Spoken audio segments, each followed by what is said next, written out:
Dogworks Radio is sponsored by Alaska Dogworks. Check out their website at alaskadogworks.com. Start your day tomorrow with The Daily Dog with Michele Forto, the morning podcast on Dogworks Radio. Apple Podcast reviewer Patty Christensen calls it funny, smart, and filled with all the info I want to know about dogs. I love this show. Wake up with The Daily Dog, available on Dogworks Radio on Apple Podcasts or wherever you listen to your shows. You are listening to The Daily Dog with your host, Michele Forto. The Daily Dog offers training advice, tips and tricks, and maybe even a book or movie review, too.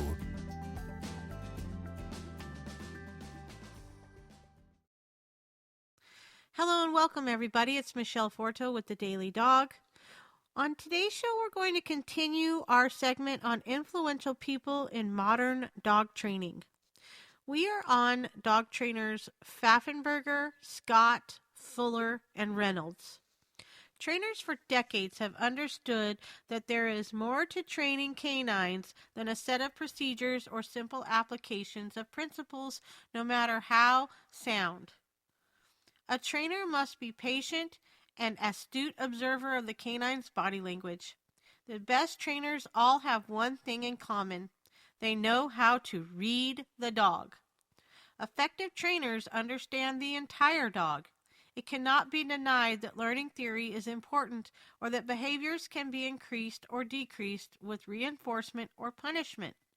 However, breed or species differences and genetics are an often overlooked part of the equation that determines how well a canine is trained. A Labrador or Golden Retriever would be a much better choice than an English Bulldog for work where picking up items is important. Understanding the breed goes a long way in determining the training procedure. Clarence Pfaffenberger was responsible for screening and evaluating canines for the Guide Dogs for the Blind and the Dogs for Defense organizations. In 1963, he published The New Knowledge of Dog Behavior, a work that underscored the importance of genetic knowledge when breeding canines for specific uses. Pfaffenberger developed some of the earliest behavior and temperament tests. Dr. John Paul Scott and his colleague, Dr. John Fuller, have spent in excess of 20 years doing research on canines. Their work focuses on the role that heredity assumes in the development of canine behavior. Scott and Fuller published Genetics and the Social Behaviors of the Dog, which is considered by many to be the Rosetta Stone of canine behavior. They are also credited with the discovery and identification of the critical socialization periods of puppies. Their research showed what many trainers have always suspected. There are significant differences between breeds when it comes to motivational characteristics, and a lot of those are related to breeding practices. In relation to breeding and dog sledding, Dr. Arlie Reynolds is a balancing act of action, access, and admiration. Many people want access to Reynolds. Dr. Reynolds is a canine exercise physiologist and nutritionist, and he is lucky enough to mix his love of sled dogs, research, and teaching into a job that he adores. Reynolds is one of the most renowned mushing researchers in the field. He holds a Doctor of Veterinary Medicine and a Ph.D. from Cornell University. He is also a breeder of some of the best sled dogs in the sport. Reynolds is a line breeder. Line breeding procreates pups using the same or closely related ancestors on both sides of the pedigree. The purpose is to foster dogs that are increasingly similar in size, temperament, and uniformity, which is important because a higher percent make the team. Clarence Pfaffenberger worked closely with Scott and Fuller and was given credit for his real-world testing of Scott and Fuller's laboratory-generated theories. Dog breeding for the sport of mushing is very similar to the work of these researchers. Up next is our breed of the day. The Papillion.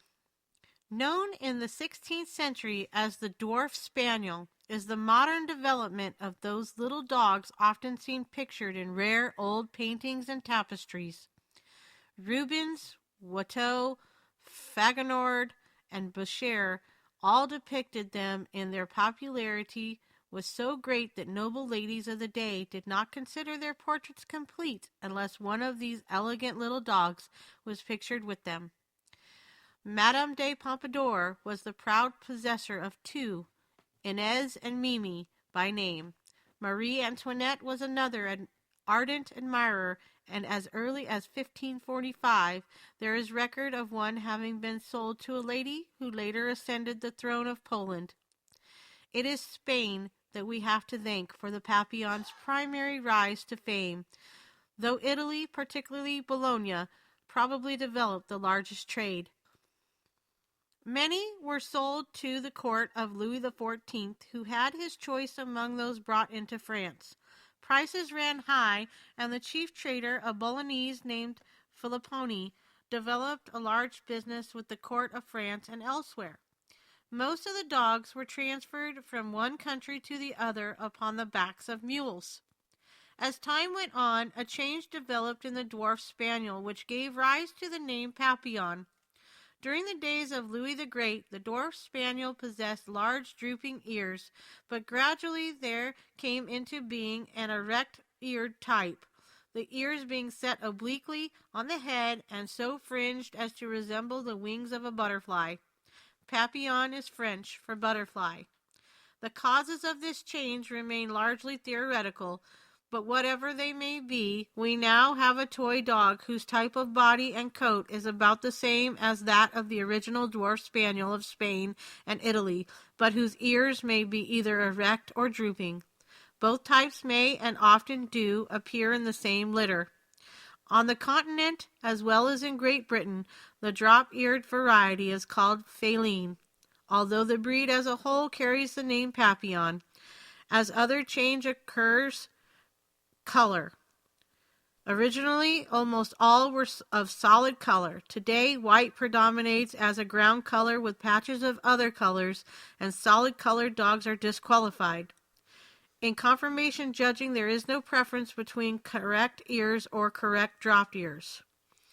Papillons are hardy dogs. It is unnecessary to coddle them in winter, and they do not suffer particularly in severe hot weather. They delight in country activities and are equally contented in apartments. As ratters, they are extremely useful.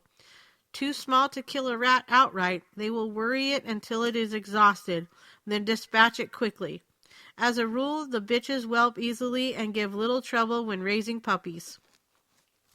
In general appearance, the Papillon is small, friendly, elegant toy dog of fine bone structured, light, dainty, and of lively action, distinguished from other breeds by its beautiful butterfly ears. Its height at withers 8 to 11 inches. Fault is over 11 inches. Disqualification over 12. Proportion, body must be slightly longer than the height at withers. It is not a cobby dog. Weight is in proportion to height. Substance of fine bone structure. Color. Always party or white with patches of any colors. On the head, colors other than white must cover both ears, back and front, and extend without interruption from the ears over both eyes. A clearly defined white blaze and nose band are preferred to a solidly marked head. Symmetry of facial markings is desirable. The size, shape, placement, and presence or absence of patches of color on the body are without importance. Among the colors there is no preference, provided nose, eye, rims, and lips are well pigmented black. The following faults shall be severely penalized. Color other than white not covering both ears, back and front, or not extending from the ears over both eyes. A slight extension of the white collar onto the base of the ears, or a few white hairs interspersed among the color shall not be penalized, provided the butterfly appearance is not sacrificed. Disqualifications. An all-white dog or a dog with no white. Gait. Free, quick, easy, graceful, not paddle-footed or stiff in hip movements. Temperament. Happy, alert, and friendly, neither shy nor aggressive. Thank you for listening to The Daily Dog. We hope you join us next time. Did you know that Alaska Dog Works trains service dogs for those in need throughout North America? Each and every service dog that is trained through the Lead Dog Service Dog Program and Michele Forto and her team has an individual training plan. We train for autistic, mobility, psychiatric, and PTSD for our soldiers for service work. If you know of someone that may need a service dog, please take a moment and check out Alaska Dog Works on social media and at alaskadogworks.com.